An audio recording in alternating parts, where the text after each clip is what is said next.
Well, it wouldn't be good radio unless we had two people fighting with one another, would it? It is time for head-to-head. Head-to-head.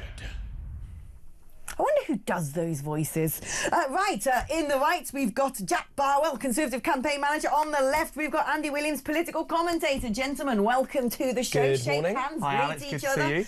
and now be prepared to fight. Let's start off about the front page of The Sun. Axel Rudakubana hurled boiling water over a prison guard. Now, I'm going to start with you, Jack. We got something going on really badly in our prisons, don't we? We've got something going on really badly in our prisons. We've also got something really badly going on in our country when these sort of people were able to get to this country in the first place, Alex. I think starting on the prisons point, this isn't the first one we saw. We saw the brother of the guy who committed the Manchester terror attack, which killed all those innocent girls at that concert, doing a similar incident. I think police need much better protection. I think we need much stronger protection for police. They need much more ability to disarm people that are in prisons and make sure that they're not able to commit any of these atrocities to them in the first place. But we also need to talk more about how tough our prisons are in the first place and how we're looking after these people to make sure that they're not even engaging that often with prison officers. They should be in solitary confinement. And also, with some of these people, often who have come either first or second generation from different countries, why are they in our prisons in the first place? That's what I really don't understand, Alex. I mean, of course, Axel Rudakubana was born here, but I take your point with the foreign prison population in general. Andy, I mean, you know, we do have a problem with our prisons, don't we? They're just not being run effectively. If someone like this can get hold of boiling water and attack a prison officer. Well, you made my main point for me, which is that, you know, you said we can't let people like that come here, but he was actually born here. I was referring to the other example, which was the same point. The thing is, it's an interesting point, because had Axel Rudakubana not been born here, you can absolutely imagine people would have gone in on the fact that he was born in X country and that was why, and therefore we need to close our borders. And actually what it shows is that it doesn't matter where you're from. There are some people who will just commit horrendous crimes. And, you know, I'm not trying to throw my hands up in the air and say there's nothing we can do, but generation after generation, there are incidents occasionally that are absolutely horrific, like the Southport killings, where some people are just terrible people and they can't be stopped. Now, in terms of our prison system, it's absolutely broken. I don't think we've got the balance right between. So there are two reasons to send people to prison: to punish them, and to deter other people from committing those crimes. There's actually a third, which is to rehabilitate them. And at the moment, our prisons aren't sufficiently punishing people, and they're not sufficiently rehabilitating people. We know that we have a reoffending population that's higher, I think, than anywhere else in Europe. We also have a higher prison population than anywhere else in Europe. So the system itself is not working. It needs a complete root and branch reform, and I think it should be a massive priority for the Justice Secretary. Both of you, they're sort of almost agreeing with each other. That's not what we're supposed to be doing. I'll come in and disagree. Look, I actually do agree with you on the point about the fact that, you know, we're not really deterring people from committing crimes in the first place. On the rehabilitation point, I'm really interested in what you say, that I just don't think people like Axel are actually able to be rehabilitated. No, I agree with that. I think when you commit strong enough crimes, you can't be rehabilitated. But to go back to your initial point, I just have to disagree. The idea that just because someone's born here means that where they come from or the way they've been brought up or the culture that they believe in has nothing to do with the crimes they commit is something I fundamentally disagree with. You're quite right to make the point that we need to be careful when we're talking about whether people can be in this country to differentiate between those who are legally here and those who are not. You're right about that. But to suggest that there aren't, and this is getting into a wider debate, Alex, I think, about whether all cultures are valid. All cultures clearly aren't valid. All cultures clearly aren't equal when there are cultures that believe that it's acceptable, for example, to rape young white girls, which we've seen in this country, predominantly from people coming from Pakistani areas of the world.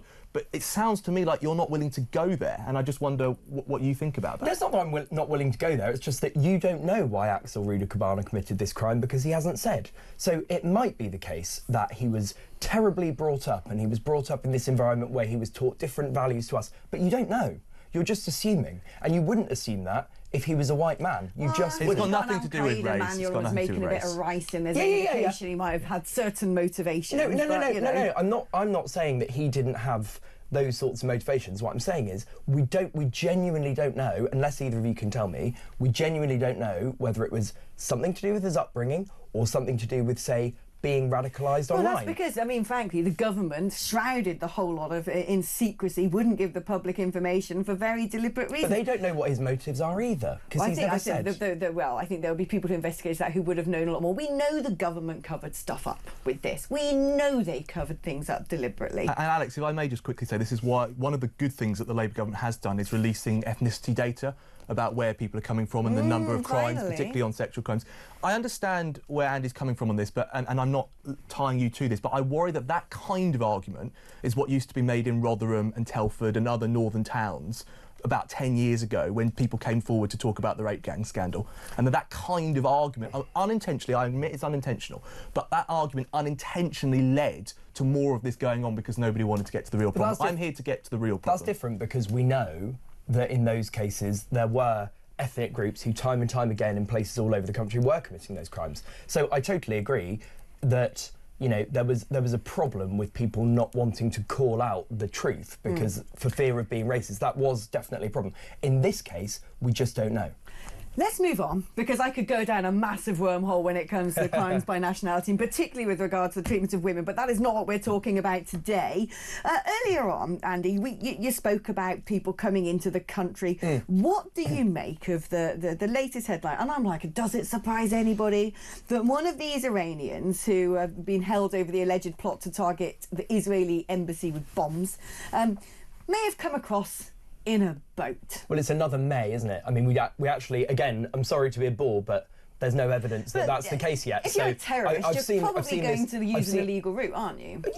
You might do, you might not. You might come here, you might be radicalised. We don't know. There's a lot of may and might and all of these sorts of words doing the heavy lifting in the right-wing press at the moment. Do you think we need to declare a national security issue with the small boats crisis and therefore be able to circumvent? That's a gimmick. Why is that a gimmick? Because that wouldn't actually tackle the problem. Declaring a, you know, I'm not into all of this kind of declaring an emergency this and let's launch an inquiry. I mean, one of my biggest criticisms of the Labour government so far is everything is let's launch an inquiry. Let's not launch an inquiry. Let's actually I nearly swore then. Let's actually get on with the job. Let's actually take some action. And in this case, you know, Labour is trying to take action, but it's like turning an oil tanker around. We know that the numbers are going up and up and up. Why can't they turn a boat around? Very good. Well, it's not as simple as that. I mean, it really isn't. But why? These are people breaking into the country legally. It clearly poses a security threat if you don't know who these people are. Even if the people themselves are innocent victims in all of this, it is an industry, an illicit industry that earns thousands, millions, billions of pounds. There's some pretty dodgy enterprises. There's one very significant practical step we could take, and I accept, by the way, this wouldn't solve the problem tomorrow, but we need digital ID cards. Digital ID cards would end the small boats crisis because it would stop people from coming here and disappearing into the economy, which happens all the time. All they do is claim asylum and then get their digital ID card when they've been doing it. No, because what we know is that the reason people are in migrant hotels and in rental accommodation, etc., is because they're being processed, and that takes time. And people with legitimate asylum claims, in my view, should have their asylum claims listened to and heard properly and processed in the right way. And people who don't have a legitimate asylum claim should be sent back to their original country. Now, what if they've thrown their documents in the sea? And the other thing we need to do is get a proper agreement with France, which is we don't have at the moment. We've paid them 500 million over a 3-year period, and they're not really doing anything. We know they're doing things like not turning floodlights on that have been installed. So there's all sorts that we need to do. They don't want to help. There's all sorts that we need to do with France, and I think I don't think it's excuse me. I don't think it's as simple as just writing off a major ally like that. We have to work at the relationship and we have to be serious. And one thing you have to give Keir Starmer credit for so far is that he's a much more serious operator on the world stage than any of his predecessors. I will very quickly give him credit for being much more serious at helping, say, Indian workers get in without paying NI, or America get a better tariff deal. But that's really not the question that Alex asked. That's how every trade deal works. Hold on, you've had a good chance at answering the migration question. I want to as well. So you're right to say that we need to get more out of France, but it's not in France's incentive to help us. They would rather the migrants leave Calais, where they're on their shores, and come over and help us. So we've got to be honest about that. I think what I'm noticing with Andy, there's a pattern here. Everything you're saying is absolutely right, but it just doesn't go far enough or quick enough to solve the problem. The real reason why we have a problem is we have no deterrent. With no deterrent, there's no reason to stop migrants coming here, unless we're going to do a third country processing agreement, and unless we're going to get serious about pushing back on European conventions and laws that block us introducing immigration policy to really control our borders and put British people first for a change, we're not going to achieve any solutions. For me, the European Convention of Human Rights doesn't work. It was a great document in the 1950s when we were worried about a fascist government. It doesn't work in today's world. Indefinite leave to remain goes way too far and way too easily for people, and we need to stop believing that just because somebody has a family member in this country, they should automatically get to claim asylum in our country. They should claim it in the first country they reach. That's common sense. Robert Jenrick's joined us this morning. We've got to go to break. Guys, we could argue about this all day, couldn't we? But you'll be pleased to know, viewers, there's going to be more arguing coming up after this. Right, if you haven't had enough of the bickering and the backstabbing, we've got more, because I'm still joined by Andy and Jack, and we're now going to talk about this, well, sounds like more mad nanny statism, where bosses could be facing court action if they mix up their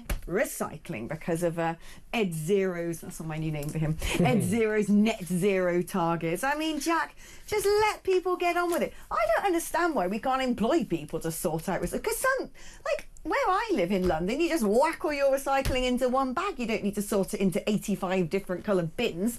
So if my particular borough in London can manage to sort one lot of recycling out from the other, why can't everywhere else? And why should people face legal action? Well, first, in defence of council, I mean, some of them, particularly when they're run by Labour and in Birmingham, are too busy sorting out rats to get round to your recycling. But I take your point. It all goes back to common sense. I think most good British people, they want to help do their bit to save the planet, and where they can recycle and where they can sort into piles, they're very happy to do that, and in my experience most people think that's a good thing to do. But where we're using, as you said yourself, Alex, the state to basically punish people for making mistakes, that's where I think we get a little bit too far down the road. That's where I think we lose the common sense that British people want us to support.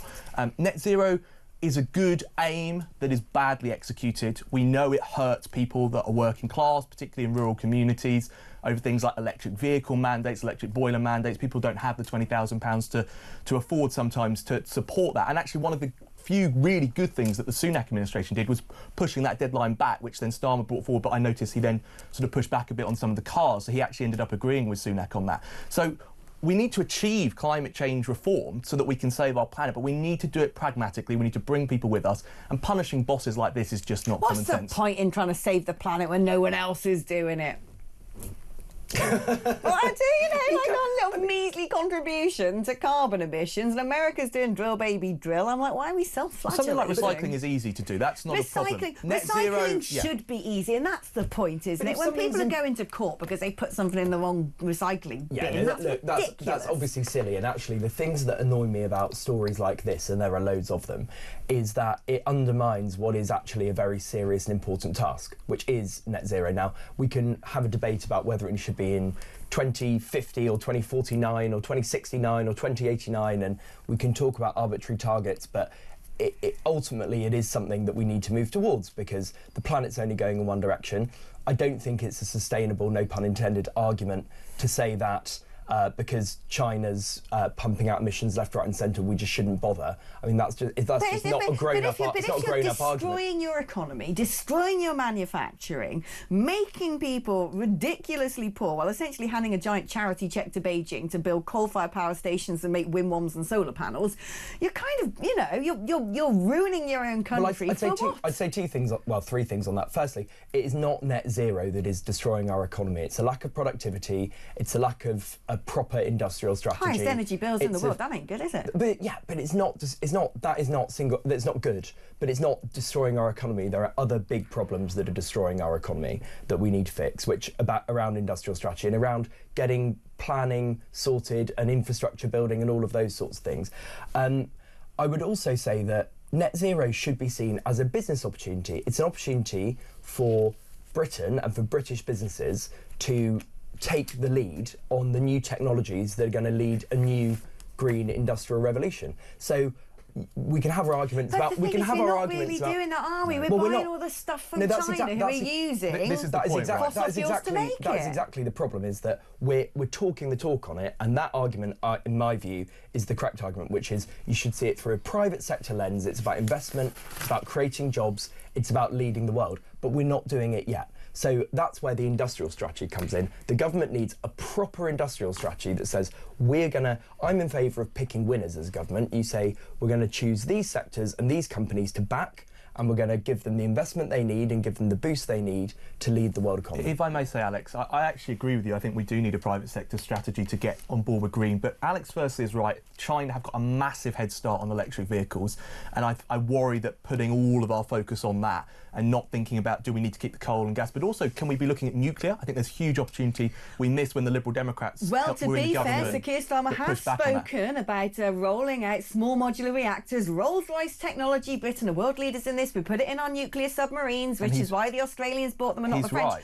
But the Conservative government failed to do anything like that. I know people who work on the project and basically said you could knock on 1,000 doors and no one cared. There was an initial push under the coalition to do nuclear. Actually, the Liberal Democrats blocked it. But the point I wanted to make, it's very ironic for somebody that's supporting the Labour government to sit here and talk about we need to put the focus on private business, when, of course, the Labour government are putting up taxes on private business, and many private businesses in this country are shutting down. So I actually agree with you, Andy, but I think you need to be honest and say that Keir Starmer's made a mistake on tax rises for private business. That's a different argument. I mean, it's 10 years... Well, it's only a difficult argument if you want to make it one. It's 10 years and 3 days since the 2015 general election. So it's over a decade since the Liberal Democrats were in government, and Tories are still blaming the Lib Dems for their failures post-2015. Well, it happens that the Labour are still blaming Conservatives. It is always a blame game in politics. It's never the fault of the government. That's completely different, because the Tories were out 10 months ago. The Lib Dems were out 10 years ago. It's not the same. To be fair, I don't like either of you. No, not personally, but Tories or the Labour, neither of you are up my Strasse. No. Now, let's talk about Angela Rayner is making MPs sit through the night to get through her crackdown on landlords, the Renters Reform Bill. And the opposition party is saying, well, we haven't got time to scrutinise this. And there seem to be some fairly onerous elements to it. Look, I'm a renter, hopefully not for too much longer. It is blimmin' awful renting in the UK. We all know that. The renter has absolutely zero rights. You're stuck with that horrible bright white cornea burning paint on the walls. When things go wrong, black mould, you're phoning up the estate agent. They don't give two hoots about you. You could be turfed out at any moment when your contract comes through and says, oh, guess what? Yeah, we're going to put up your rent. My rental's price has gone up by £1,000 since I moved into my little premises in London. In 4 years. It's crazy. So I have a lot of sympathy with reforming some of that. But why is she so afraid of scrutiny? And some of these other elements, they have to abide by all of these sort of, colour coding of how energy efficient you are, and you can't have fixed term lets anymore, especially that one. I think that sounds a bit mad. At the end of the day, landlords are going to just leave the market. People are going to sell up, aren't they? And then that's going to diminish the number of rental properties they are, which is going to hike up the prices. Well, firstly, you've made an incredibly good argument for the Renters Reform Bill there. Find me a person anywhere, particularly in London, but anywhere, who says, do you know what? Love my landlord, I've had a tremendous experience renting. I was really lucky with renting, as it happens. I didn't have a terrible landlord. It was a good experience, but the vast majority of people say it's awful. You try and get hold of them, they won't fix anything, they don't abide by their statutory duty, they hiked up my rent, they kicked me out at the first sign of, all of these horror stories. So I don't think anyone would disagree we need reform in the rental market. But if they're getting rid of things like fixed term lets, if you're a landlord and you want to, basically sell your house in 3 years' time or something like that, you might not want to say, well, this is it, you live here forever now. I mean, surely that is going. If people want to leave the buy-to-let market, that's going to cause a problem. Yeah. And at the end of the day, this legislation is not going to be scrutinised. It is. I agree with that, and no, I agree on the fixed term point. I do agree, and there are aspects of this bill that aren't quite right. So parliamentary scrutiny is important. We do need to allow that to happen, but the fundamentals of this bill are absolutely right. The rental market has got completely out of control. But the problem is, Jack, isn't it? It's going to, because she's making people sit all night to get it through as fast as possible. Labour's got a big majority; they can get away with doing that, and the opposition parties are going like, but hang on a minute. We're not looking at this. No one's looking at this. And if you decimate the rental sector, look, I'm not a big fan of it. It does need reform. But if you decimate it, it's going to make life so much worse for those people who are trapped in the renting cycle. So actually, again, on the sort of top level, I agree with Andy. I think the criticisms you're making of the rental system are right. I actually don't think the previous Conservative government did enough to look into that. So But they didn't do anything. I actually agree. But I was offering you a knowledge branch there, mate. I actually agree. You don't need to. I didn't ask you to. I actually agree with you on the baseline. But again, I think you're steering away from the point here. The points that Alex are making, I don't think you really responded to. Labour often have the right ideas about what we need to do, but they very rarely have the right solutions of how to fix them, in my experience. So, yes, we need reform, but rushing it through and not doing the proper scrutiny is where you make mistakes. Look at Labour on education, where they've already had to U-turn on capping teachers' pay and other aspects of their drastic bill there. So we need to do the proper scrutiny so we can actually collectively, even as a parliament where Labour have a majority, come up with the right ideas that sometimes, particularly when you let the House of Lords scrutinise, come up with the right points. And on fixed-term lets, you're absolutely right.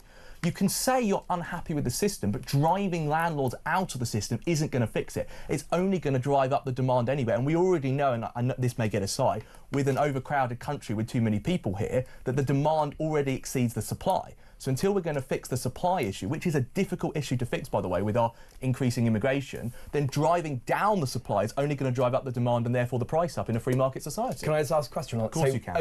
Overcrowded population, how would you tackle that? Would you tell people to stop having kids, or would you deport people? Well, I would definitely deport people that are here illegally. We can go back to the immigration debate if you want. I think I've made my position quite clear. No, because you say it's an overcrowded country, so would you tell people to stop having... Are you saying it's not an overcrowded country? I mean... No, I think there's a lack of infrastructure. I don't think it's overcrowded per se. I think there's a lack of infrastructure. I think most British people would agree with me that there's too much... Well, you'll be pleased to know, folks, that the fall in net migration is going to stall because we've overestimated how many people are going to leave, and it's going to settle at over 500,000. So there you are. Right, chaps, it's been fun, hasn't it? Now we're all done and dusted. Shake hands, kiss and make up, and Good debate. Go and treat yourself to a very early morning pint. Thank you, gentlemen.